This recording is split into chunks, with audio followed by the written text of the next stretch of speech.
So I'm a big fan of case studies. Give me your most successful client to date. He ran last year 55Ks or something like that. So last year, closed the business and got divorced. 10 years, both of them. Both of them started the same year and ended the same year, which seems like a fairy tale, not a fairy tale story, I guess. Yeah, Grimm's fairy tale, maybe. I don't know. A Grimm fairy tale story. Like, I've got all these things going on, but I still don't feel good about myself. When did you become aware of that? I wish I could say it was sooner, but it was probably really only the past 5 or 6 years. Oh, shit. Okay. Sounds to me, Jerry, like you were in a middle-aged mess.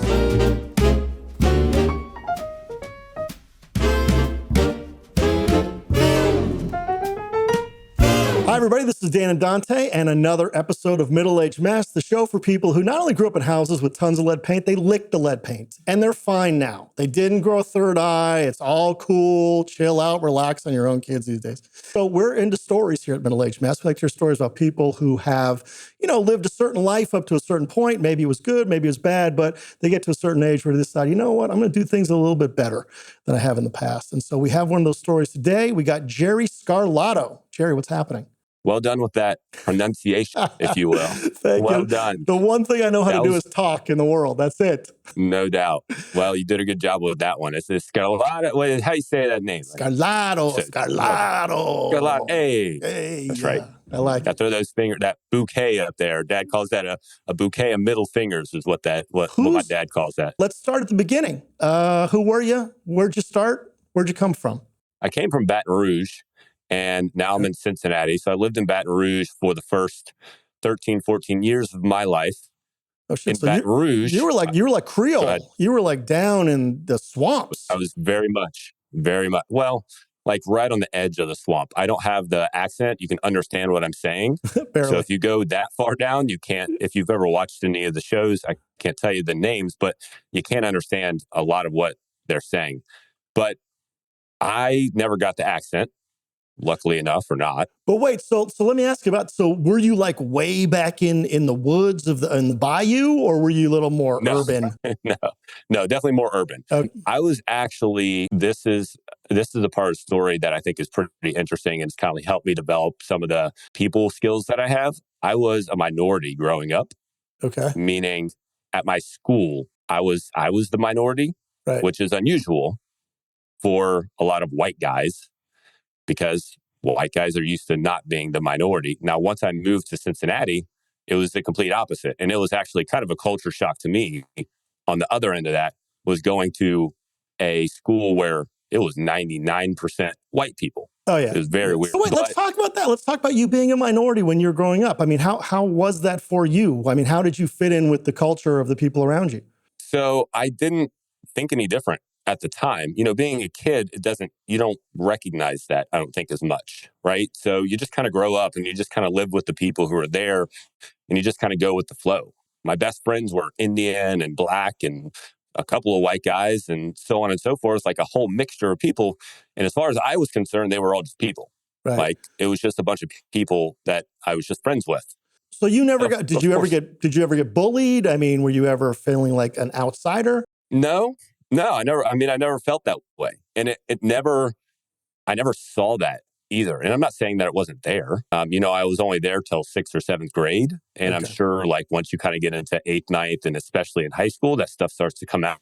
So maybe I was just there before the age where you start to actually, people start to clash because of their differences. Right. But I never saw that. And I definitely never felt it. It was just like, we just lived. Like, that's just who we were. And again, maybe it's just being a kid and you just don't know any different. But I think that's helped me a lot now. Now it's just like, I don't know. I have a hard time understanding why people judge people because of the pigment of the color of their skin. Yeah. Well, they always say, no child is born with hatred in their heart. They're taught that by the people around them. So, 100%. Yeah. So I think when you're younger, there's definitely less issue. You're probably right, though. I think if you got out when you were still young, you probably didn't experience a lot of the effects. Okay. You leave Baton Rouge when you're 13 and you went to Cincinnati then? Yeah. So technically, like I said, it's Northern Kentucky. I moved to a town. If you've ever seen Varsity Blues, you ever see that movie? I did. Yeah. So Varsity Blues it's a movie about a football team and a football town. And that's basically where I moved to.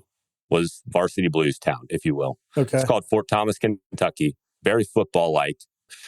We were pretty decent. I was not part of that team. You were cheering for that team from the bleachers? Yeah, I'm the guy on the sidelines.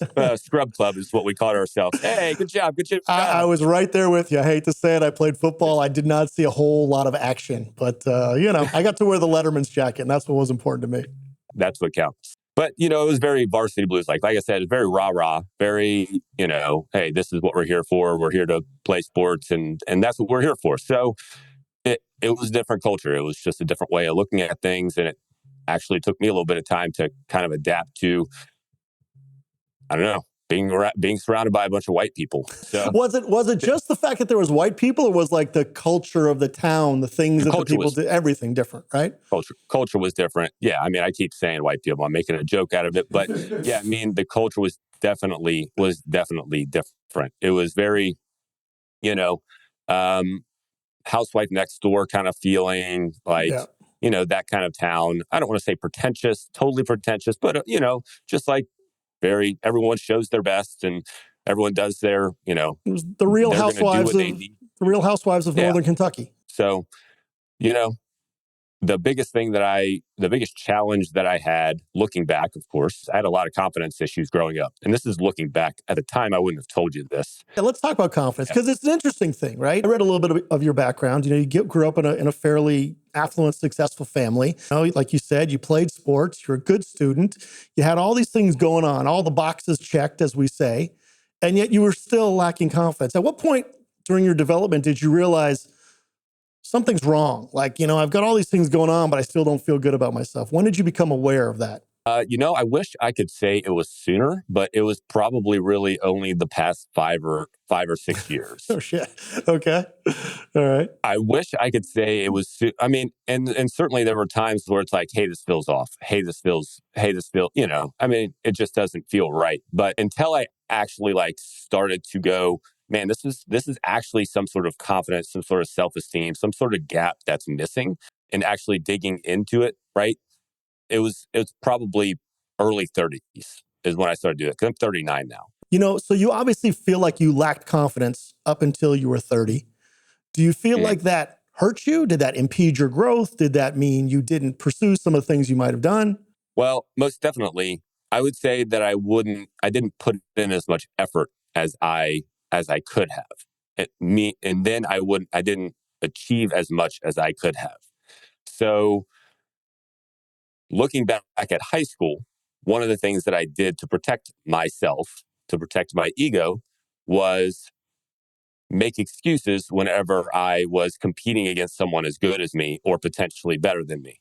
Right. I would not try as hard as I needed to, so that I could have the excuse that I didn't try. It's an interesting thing that, what the excuses and defenses that you build for yourself to protect you from thinking that you may not be as good as you want to be. Like, we all have elaborate defense systems that we've set up. Mm-hmm. And that does, it stops you, it provides a great excuse for you not to try. And not too many of us do it. Well, it does. And kind of like we're talking about, if I would have figured this out at 20 years old or 25 years old, then there's a chance that I would have done better than I had up until, 30 or 32 or whatever year it was. But, it just took a little bit of reflection, took a little bit of time, and it took a little bit of falling down on my face to actually figure it out and go, well, here's what I'm actually doing. I'm getting in my own way. And here's one of the ways I'm getting in my own way. So where were you when you were 30 that you all of a sudden started realizing, hey, I'm missing a gene here that I need to figure out? So I got married and opened a business at 29. So at 30, it was kind of the beginning of that journey. And so I was, again, being confronted with new obstacles that I had to overcome. Owning and starting a new business. It was a fitness studio. So owning and starting a new business, it's all new stuff that I'm trying to figure out on the fly, right? Right. So I had the potential to do the same thing, to not try hard enough so that I could have an excuse if I didn't succeed. Of course, now you had to pay for a wife, so you didn't have any excuses for not making a lot more money. No doubt about that. No doubt. Okay, so you're 30, you've got a new business, you've got a new wife, you've got a new life, and you're like, oh shit, it's not working the way I want it to work. Well, I feel these tendencies to go to kind of protect myself again. I'm starting this business. I'm doing some things. I need to do something else to help it grow. Well, if I don't do it, then I I can say, hey, if it fails, then it just happened to fail, instead of actually trying and seeing what happens. So every time I was kind of like, I felt that urge to kind of pull back, I had to ask myself where that came from and then just keep pushing forward instead. And so, it's kind of an ongoing process, something that you overcome when you develop a tendency over the course of, the first 20 or 25 years of your life. It's something that you have to work your way out of, right? And it's almost like you're working your way out of it your whole lifetime. So I'm 55. I'm still doing the same things you were doing as 30, Jerry. So, I hate to tell you, it is definitely a lifetime learning process. Okay, so now is it a journey of therapy? Is it a journey of education? What did you start to do to learn about what was going on? Self-help. And it just kind of happened. So I picked up a book that was actually not a self-help book at all. I was the kind of person, I didn't read in high school. Right. I did dad told me D's get degrees. So that's what I figured out. Okay. What do I need to do to get it done? And so I didn't read again probably until about 28, 29, 30 years old. Not at all, but certainly not much, not a book. And I picked up a book called The E-Myth Revisited by Michael Gerber. It's a business book, very short book, but very impactful book if you're starting business. And I read the book and I was like, wow, I actually enjoyed that book. I actually enjoyed the content and I enjoyed applying the content. Whereas books before that, it's like you're forced to read books in high school and college. And it's like, yeah, when the book is relatable to you, when it actually has an impact on your life, where you can see how it might change things. I think that probably changes it a little bit, right? Oh, it helps a ton when you can actually when you go, man, I feel connected to the book and I can actually apply stuff from the book and see an impact in my life and see things change. So I read that book and then I just started reading and I just started developing. So that's really what helped me start to turn things around, was starting to read again. And so I would read a book and I'd go, well, I wonder if I do that. I wonder if that's something that I have a tendency to do. And then I'd try to pay attention to it and then I'd see what happens. And then I'd go, yeah, I kind of do have that. So I need to figure out how to change that. And here we are 10 years later and I'm still sort of kind of figuring things out. Well, yeah. But let's not go so fast. So okay, so you start understanding who you are and what you've been doing, and you're married and you have a business. Like how does your business change? How did your relationship with your wife change? How are things impacting each other as you were learning them? Well, I'm not letting you off easy, Jerry. I'm not letting you off easy, man. We're going to have to dig into it a little bit. Come on. We're going to have to get deep. So the business grew, like obviously a lot of the business, it helped the business a ton because it was helping me grow, but also I was applying things to the business and it was helping the business grow. And then it helped the marriage a ton as, let me rephrase that. It helped the marriage as well to a point. There was a point at which we started to move in different directions. And that was probably about 5 years into our marriage. And that's where things started to not then work as well. And that really came down to us just wanting different paths from the beginning. And it didn't really come to a head until we got into a couple years in our marriage and started butting heads about things. And that happens in every marriage, of course. Do you think this newly found confidence or understanding of your own needs actually helped end the marriage? Because now that you're more confident and more understanding what you want, you started to realize the marriage wasn't what you wanted, right? So what she said to me pretty regularly over the last really couple of years, more so in the last 6 months, because we only got divorced 3 months ago. Oh, congratulations. It's awesome. Well, I appreciate that. It was a tough, long road. So, the thing she would say to me pretty regularly is that you're just a different person than you used to be. You're a different person than when we met. I mean, from your standpoint, that was probably a good thing, right? I mean, you're much more evolved in your own thinking, right? Right. And that's why I had a hard time understanding why that was a bad thing. because I'm like, well, yeah, of course I'm a different person. That's 10 years ago. We were married. So you have to, you're going to change over the course of that period of time. You're either going to change by force, outside forces are going to make you change in some way, shape, or form, or you're going to change yourself. So it's usually a combination of the two. But, of course I'm going to be a different person. And it was no, you know, resentment or anything against her. She just didn't have the drive herself to also develop in that sort of way. So Did she you try felt to like she did you was, did you try to push her along the route that you were going? I did.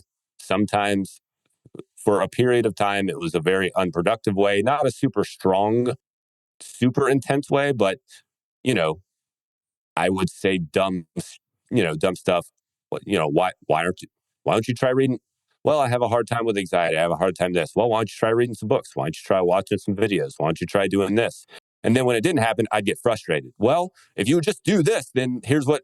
And of course, none of that is super helpful and none of that is productive in a marriage. So, Yeah, no, um, it happens in a lot of marriages. I was joking before I said congratulations about the divorce, although congratulations. But natural. Yeah, no, of yeah, course. because I was divorced too, and my ex-wife is a great person. She's fantastic.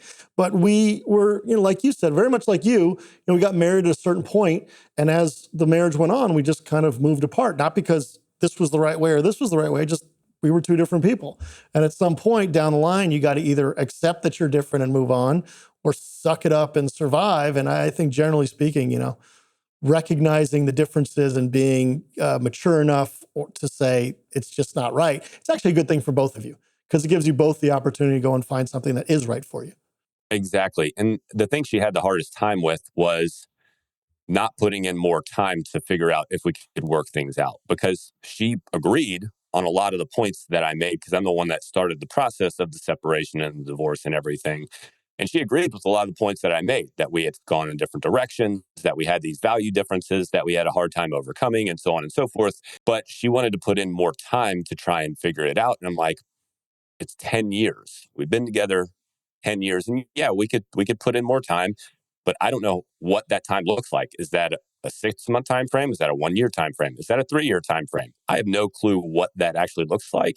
And so if we do this now and take some time to recover and recoup from it, I believe there's a better shot sooner that we can get to a point where we're happy again than if we try and like push our ways through this, go through therapy, do some, however long that process takes and end up doing it anyway.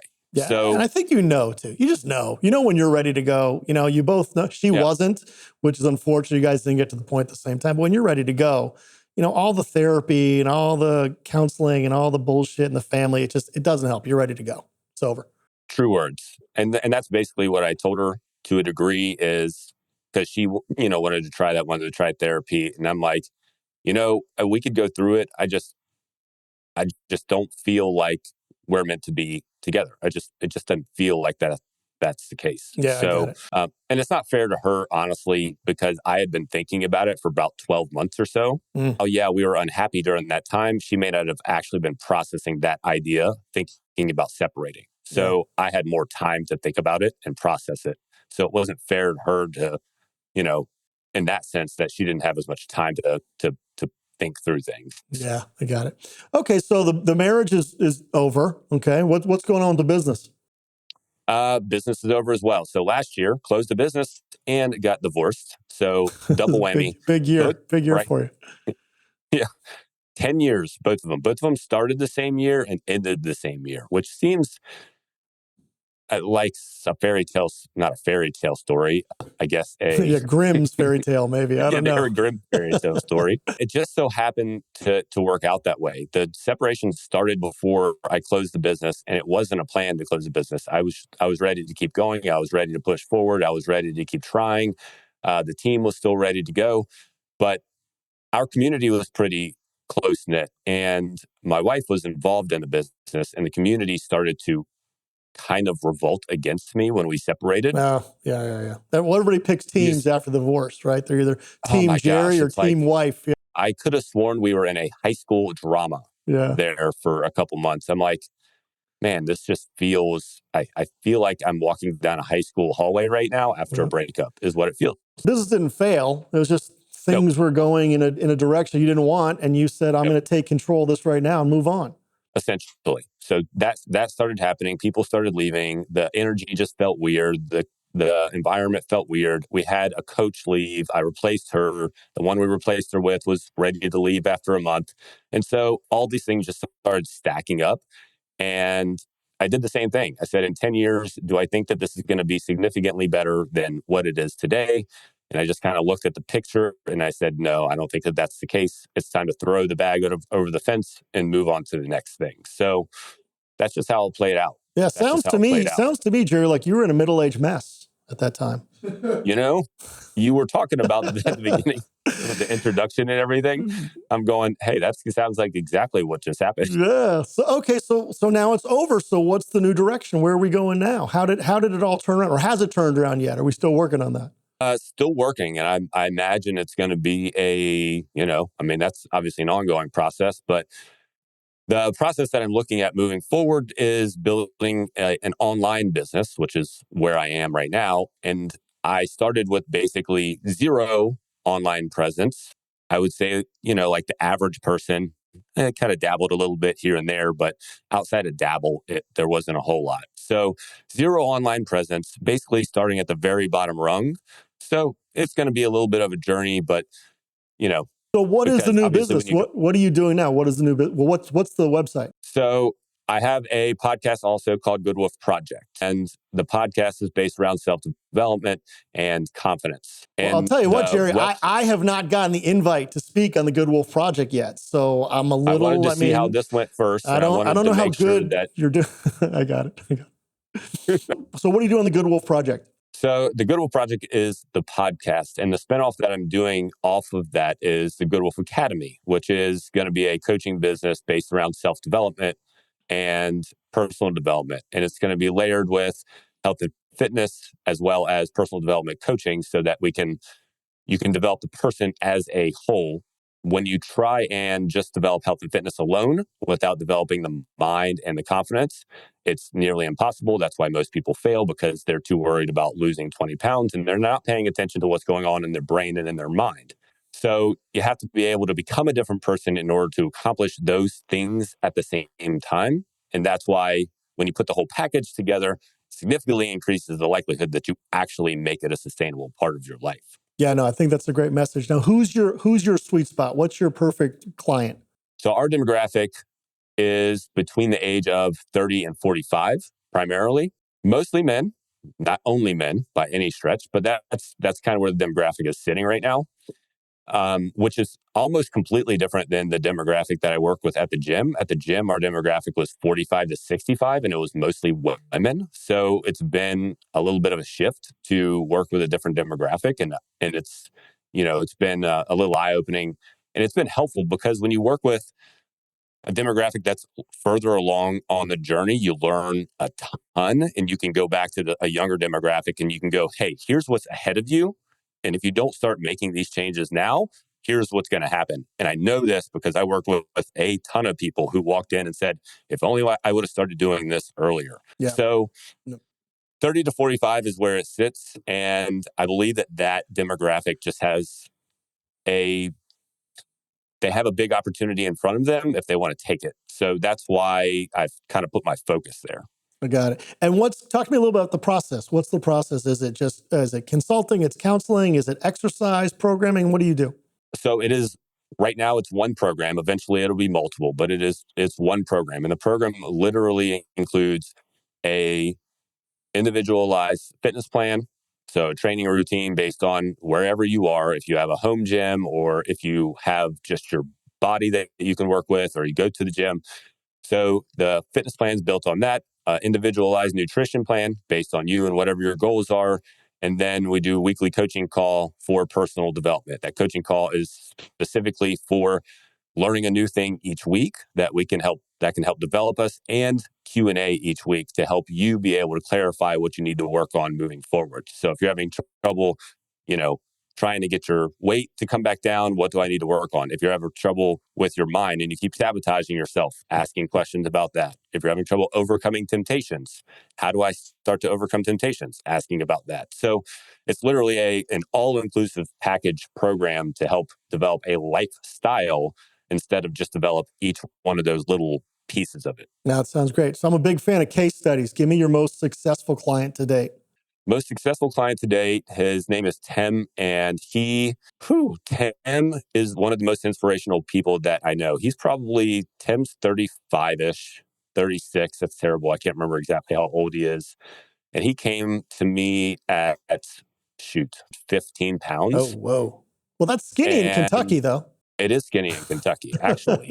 He's only about 5'5", though. So, okay. It was like medium in Kentucky, kind of medium. Yeah, it's like medium in Kentucky.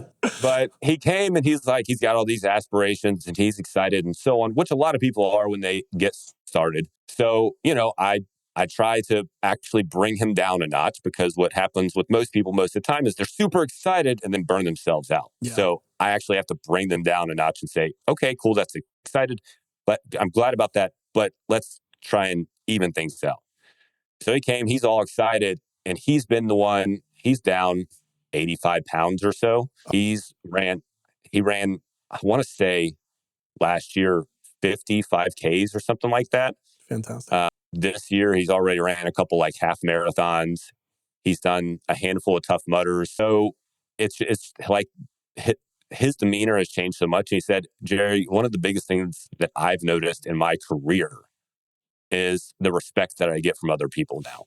Yeah. Which is the truth. You want all this body positivity stuff is fine, and that's fine. And it's all bullshit, Jerry. You know it's bullshit. If you lack discipline in one area of your life, it's very highly likely that you're going to lack discipline in other areas of your life. Yeah. So it is what it is. We are human beings. We are fallible, whatever you want to call it. But human beings judge other people by the cover of the book.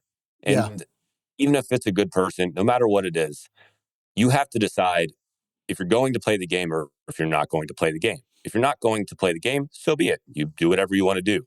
But if you want to play the game and you want to not bitch and whine about being judged and so on and so forth, then you have to decide to do things differently. Jerry, give me your elevator pitch to all 5 people who are watching this podcast. Why should they contact you? Well, hopefully you have at least 6 or 7, because the return is I think it's 10-1. I forget what it is. So we're going to need a little more advice. But I'm working on it. Working hard. So the thing that people lack most is the self-confidence that they can do something, is their belief in themselves. That's what we lack most.